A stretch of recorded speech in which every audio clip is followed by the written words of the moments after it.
নতুন একটা ব্লগে সবাইকে ওয়েলকাম জানিয়ে আজকের ব্লগটা স্টার্ট করছি। এই কদিন ধরে সেরকম ভাবে ব্লগ তো বানানোই হয়নি। শরীর খারাপটা ঠিক হওয়ার পর ভেবেছি যে ব্লগ করব, এই করব, ওই করব, এখানে যাব, কিন্তু বাইরে এই মানে যে হারে গরম পড়েছে কি বলবো, বাইরে বেরোনোর কথা ভাবলেই ভয় লাগছে। কিন্তু তোমাদের সাথে আজকের ব্লগটা শেয়ার করব, ছোট ছোট ছোট ছোট যা করেছি এই কদিনে সব একসাথে শেয়ার করবো। আই হোপ তোমাদের ব্লগটা দেখতে ভালো লাগবে। তো চলো বেশি কথা না বলে ব্লগটা স্টার্ট করি। ছুটির দিনে শুধু ফোনই টিপে যাবি? এরকম ভাবে বসে এরকম ভাবে বসে ফোন নিয়ে টিপে যাবি? ছুটির দিন মানে ল্যাব খাওয়া, শুয়ে টিপতে হতো। সরি, কি শুয়ে টিপতে হতো? ল্যাব খাওয়ার দিন না, ছুটির দিন মানে কি ল্যাব ট্যাব খেতে হবে একটু আর কি। তুই কি করছিস ওখানে বসে বসে? ক্যামেরার উল্টো দিকে দাঁড়িয়ে আছিস তুই? শুয়ে আছো লিটারলি, 3টে বালিশ নিয়ে, বরের বালিশও নিয়ে। বরকে বলে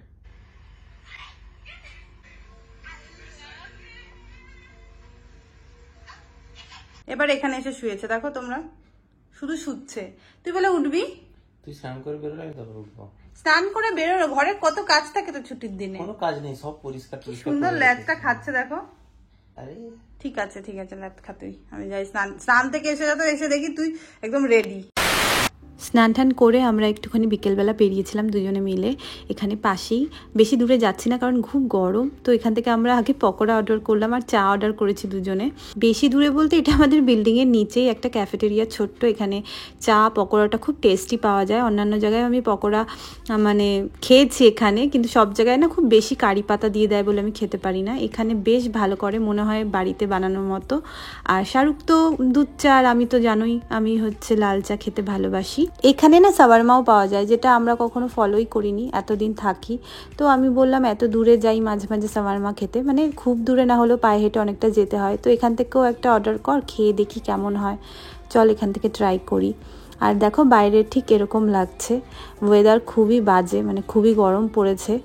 তো এখানকার সাওয়ারমাটা ট্রাই করলাম, বেশ ভালোই, খুব ভালো বলবো না। আমরা একটা দোকানে খেয়েছিলাম সেই রোজার টাইমে, ওখানে খুব ভালো ছিল। তো একেবারে চলে আসলাম রাতের ডিনারে, তারপর আর ব্লগ বানানো হয়নি। আজকে খুবই ল্যাদ খাচ্ছিলাম দুজনে। তো রাতের ডিনারেও আমাদের ঘরের পাশে একটা খুব ভালো নর্থ ইন্ডিয়ান রেস্টুরেন্ট আছে। রেস্টুরেন্টটা অনেক ছোট্ট, কিন্তু আমি মানে যেখানে যেখানে দুবাই আসার পরে নর্থ ইন্ডিয়ান খেয়েছি, এখানে আমার সব থেকে বেস্ট আসে। আমি বলবো না দুবাই সব জায়গায় খেয়ে নিয়েছি, বাট যেখানে যেখানে আমি খেয়েছি তার মধ্যে আমার এটা বেস্ট লাগে। আর আমাদের এই এরিয়াতে তো সবই সাউথ ইন্ডিয়ান রেস্টুরেন্ট। তো আজকে আমরা অর্ডার করেছিলাম বাটার নান, কড়াই চিকেন আর হচ্ছে জিরা রাইস। তো এটা আমাদের ফেভারিট, কড়াই চিকেন বা কখনো হান্ডি চিকেন অর্ডার করি, নর্মালি এটাই খেয়ে থাকি। আর সঙ্গে আমার ফেভারিট মাউন্টেন ডিউ। তো খাওয়া দাওয়া শেষ আমাদের, এখন আমরা যাব বাড়ি গিয়ে খাবো আজকে ল্যাদ। এটা হচ্ছে নেক্সট দিনের ভিডিও। মিষ্টি দিয়ে আসবে আর আমরা আজকে করবো ফুচকা পার্টি। দেখতেই পাচ্ছ আমি এখানে পুরো আলু ঠালু মেখে নিয়েছি, টক জলও রেডি হয়ে গেছে। ফুচকাটা শুধু বাইরে থেকে অর্ডার করেছিলাম। তো মিষ্টি দি চলে এসেছে, মিষ্টি দি কোকোকে রেখে একটু নিচে গেছে। ফুচকা খাবি কোকো? মানে পা দেও, খেতে আসছে, গোল গোল ঘুরবে এখন আমার পা দিয়ে। ফুচকা খাবে? ফুচকা খাবে? তুমি ফুচকা খাবে? পরে কখনো তোমাদের সাথে রেসিপিটা শেয়ার করবো। আমি অলরেডি এটা কিন্তু শর্টসেও শেয়ার করেছি, তোমরা হয়তো দেখেছো অনেক। ফুচকার আলু মাখাটা এত টেস্টি হয়েছিল কি বলবো, মানে পুরো মনে হচ্ছিল আমি যে পাড়ার কাকুর কাছ থেকে ফুচকা খেতাম ওর থেকেও বেশি টেস্টি। আমি নিজেকে 10-এ 10 দেবো। মিষ্টিদির এক্সপ্রেশন দেখলেই তোমরা বুঝতে পারবে, দেখো এত টেস্টি হয়েছিল। আমার নিজেরই এখন ভয়েস ওভার দিতে গিয়ে আবার খেতে ইচ্ছে করছে। এটা তার পরের দিনের ভিডিও। মিষ্টি দিয়ে আবার তার পরের দিন একটু এসেছিল, আমরা দুজনে একটু বেরিয়ে গেছিলাম হচ্ছে বাড়ির পাশেই গিফট সেন্টারে। তার আগে একটু অন্যান্য কাজও ছিল, সেগুলো মিটিয়ে নিয়েছিলাম।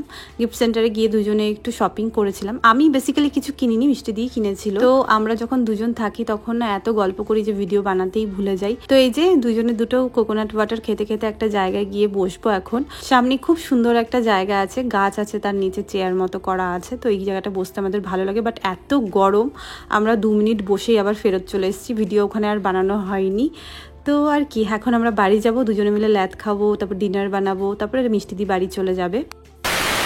তোমাদের সাথে শেয়ার করাই হয়নি, আমি দেখো বাড়িতে ছোলা গাছ লাগিয়েছিলাম। আমি এক্সপেক্টই করিনি যে এরকম সুন্দরভাবে রেজাল্টটা পাবো।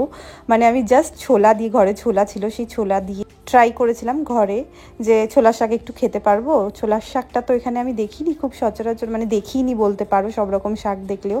তো ছোলার শাক খেতে ইচ্ছা করা এখানে ঘরেই করেছিলাম, কোনো রকম মাটি ছাড়া, দেখতেই পাচ্ছ। তো আজকে ভাবলাম গাছটা অনেকটা বড় হয়ে গেছে, একটুখানি কেটে জাস্ট একটু আলু ভাজা করব, তার মধ্যে দিয়ে খেয়ে দেখি আজকে।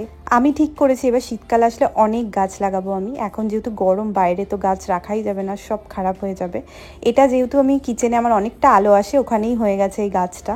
আর তোমরা তো দেখেইছো যে আমি কলমি শাকও লাগিয়েছি, সেটাও বড় হয়েছে, পাতা হয়েছে, আমি তো ভাবতেই পারছি না এই ব্যাপারটা যে আমি কি মজা পাচ্ছি তোমাদের সাথে আমি মানে বলেও বোঝাতে পারবো না। যে আমার মনে আছে ছোটবেলায় আমাদের বাড়িতেও, আমার মা বাড়ির ওখানে তো অনেক চাষবাস হয়, কিন্তু আমাদের বাড়ির উঠোনেও মা এরকম অনেক সবজি গাছ লাগিয়েছিল।